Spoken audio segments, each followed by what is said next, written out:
KTM, GES i la Federació Catalana de Motociclisme us ofereixen el Campionat de Catalunya de Motocross.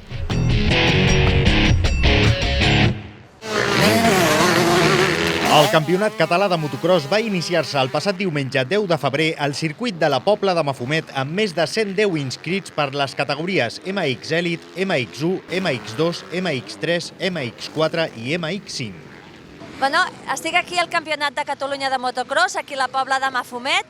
Bueno, institucionalment estic contenta d'haver vingut perquè és un circuit dels més bons que tenim aquí, bueno, el més bo del territori, inclús diuen que de Catalunya.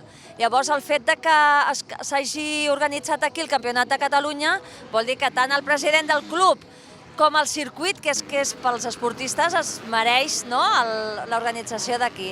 Llavors, el fet que s'organitzi aquí els Campionats de Catalunya doncs, és un esdeveniment molt bo, perquè, clar, a part del munt de gent i el munt de clubs que practiquen aquest esport, tenim un bon referent, que és l'Ivan Cervantes, que és com un exponent clar d'èlit d'aquest esport.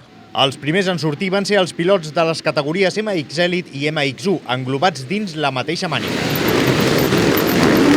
En aquesta primera màniga, Pau Doñate va liderar els primers girs de la prova amb Gerard Salavedra, Alonso Sánchez i Jordi Páez darrere seu. Alonso va quedar una mica endarrerit i Salavedra i Páez van protagonitzar una bonica lluita que va finalitzar amb l'avançament de Páez, que va trobar un bon ritme de carrera i va anar a la casa de Doñate. No va trigar gaire el pilot d'Honda en avançar el dorsal 72 i comandar la cursa amb força autoritat. Per darrere, Doñate aconseguia conservar la segona posició, però no va poder fer el mateix Gerard Salavedra, que veia com Sánchez l'avançava prenent-li la tercera posició provisional.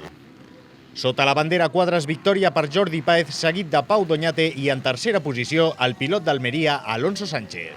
Pel que fa a MX1, la victòria va ser per Rubén Rodríguez, que va treure-li més de mig minut d'avantatge al segon classificat, el pilot de Yamaha Aleix Díaz, que va haver de guanyar-se aquesta segona posició davant Àlex Gari, que va finalitzar tercer a 7 segons de Díaz.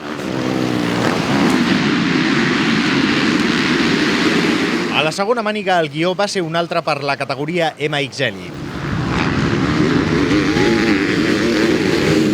Pau Doñate va encapçalar les 3 primeres voltes de la cursa amb Sánchez i Páez darrere seu, però a la quarta Jordi Páez va trencar el motor de la seva Honda, quedant fora de la cursa, mentre que Doñate era avançat per Alonso Sánchez, que a partir d'aquest moment va imprimir un fort ritme de cursa que li va permetre liderar aquesta màniga amb força superioritat sobre els seus rivals. Per darrere, Doñate no va acabar de trobar un bon ritme amb el circuit ja sec i va veure's superat per Francesc Mataró i per Gerard Salavedra. Així doncs, després de completar 25 minuts més 2 voltes, Sánchez es proclamava vencedor d'aquesta primera prova del Campionat Català de Motocross, gràcies a la combinació de resultats. Pau Doñate pujava al podi com a segon classificat i la tercera i quarta plaça aconseguides per Salavedra li van valer el tercer calaix del podi absolut d'MX Elite. A MX1, nova victòria de Rubén Rodríguez en aquesta segona màniga, que va tornar a mostrar-se molt superior als seus rivals. Aleix Díaz va tornar a ser segon i en tercera posició va finalitzar Aleix Oliu, que gràcies a la combinació de resultats es guanyava el dret a pujar al tercer graó del podi d'MX1. Després d'MX1, com no podia ser d'una altra manera, van prendre la sortida els pilots d'MX2 i MX2 Sots 18.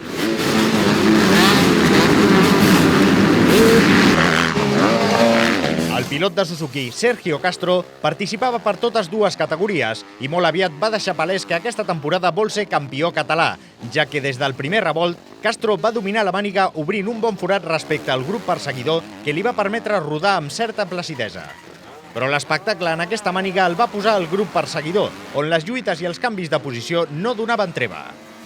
Albert Arjonilla, Nil Bussot, Marc Sanz i Simeó Ubach rodaven molt junts, però Arjonilla va poder defensar la segona posició fins a la caiguda de la bandera a quadres, que va creuar per davant de Nil Bussot, que va finalitzar aquesta màniga en tercera posició, a més de mig minut de Sergio Castro, que va ser el vencedor. La segona màniga també va estar liderada per Sergio Castro des del principi, però per darrere la cosa no va anar ben bé com a la primera. El grup va rodar més trencat i Marc Sanz va ser qui va fer-se amb la segona posició. Això sí, la majoria de la cursa amb Nil Bussot a la seva estela. Les posicions en aquest cas no van variar i Sergio Castro es proclamava vencedor d'aquesta primera cita de la temporada. No hemos empezado muy bien la mañana porque he tenido una caída en los entrenos y he conseguido hacer el cuarto puesto. Pero bueno, la primera manga he conseguido salir primero y me he escapado unos 20 segundos casi y he logrado mantener toda la manga sin. Y bueno, la segunda manga más o menos similar, he salido primero también y me han tenido toda la manga primero, pero bueno, algún fallo me ha llevado a que me pillen bastante el segundo y el tercero, pero bueno, lo importante son las dos victorias y muy contento. Sí, además son dos campeonatos, el sub-18 en MX2 y de momento líder en los dos, o sea que muy contento.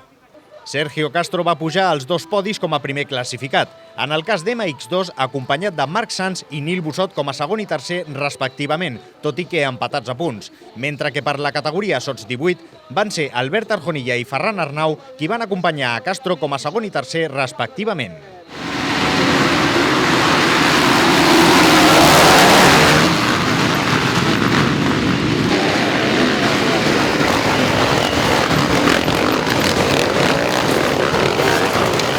Era el torn pels pilots de la categoria MX3. En aquest cas, Leo Font va vèncer en contundència cadascuna de les dues mànigues, sent el clar dominador des del primer revolt. Joan Vilalta repetia la segona posició final també en totes dues mànigues, tot i que a la primera va haver de prendre-li a Sergi Garreta, que al final va haver de conformar-se amb dues terceres places que li van valer el tercer graó del podi. La supercategoria MX3!